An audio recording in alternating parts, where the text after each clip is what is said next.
Hello, Mark, Crossfield here. More questions coming at you. This one about a video I did with Darren Clark recently. Let's get stuck in.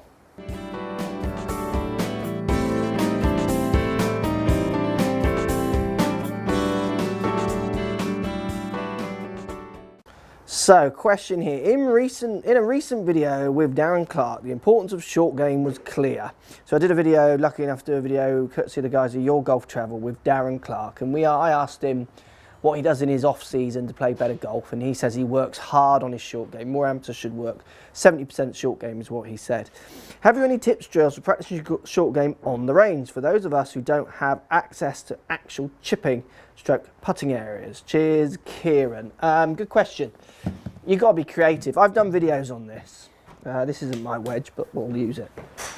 I agree with you. Ranges, when I played golf, there was only one range in our area. And I didn't particularly like hitting their range balls. I did most of my practice around the course, and on the grass they had a tiny little area up the side of a fairway where you could practice. You couldn't even hit a 9-iron up it. It was like a pitching area really, and then you would hit out over a fairway, which was kind of a bit dull. So I would get very creative with my practice when it comes to short game, because going to a range, paying for balls and then just hitting them a foot in front of you, I understand, is completely demoralising. It's not very nice. So what you need to do, and what things I used to do, you can practice chipping at home if you've got carpets. Practicing indoors is actually quite a good way of practicing very short, delicate shots. So over something, onto a sofa, all those kind of things I used to practice a lot. Drives people mental, but it's great for kind of small little touch shots. You really start to build up a bit of understanding how far back you're taking the clubs, because there's stuff there that you can hit, how hard you're hitting the ball, how softly you can hit the ball to get certain results. It really worked well for me, those things. The other thing I would do is, if I go in the evenings, not so easy now when it's getting darker, but in the summer, I would go out onto the back nine where people maybe didn't play, knowing I was only going to play 4 holes, because I was going to stop on one of those holes and just chip around that green as much as possible. Funny bunker shots, funny chip shots, those kind of things. So actually what I'm saying here is maybe steer clear of the range, because to go to the range and practice your short game when paying for balls, I agree, is hard.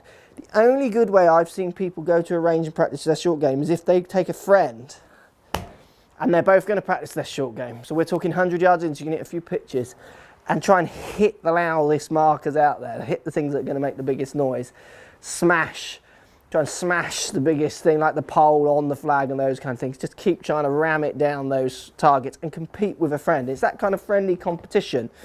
It just makes you concentrate that little bit harder, it makes you apply a little bit.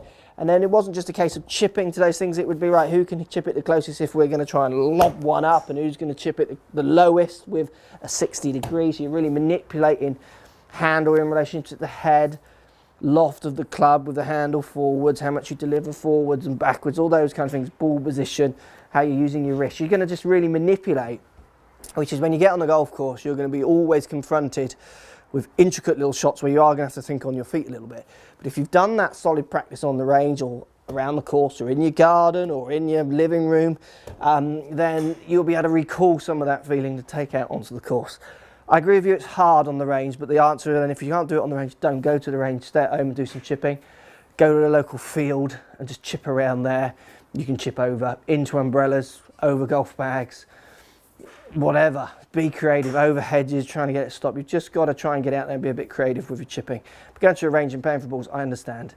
Yeah, that's a tough one. But still, don't let that take away from how important it is that you practice that short game as much as possible. Putting on the carpet as you can to get those lower scores.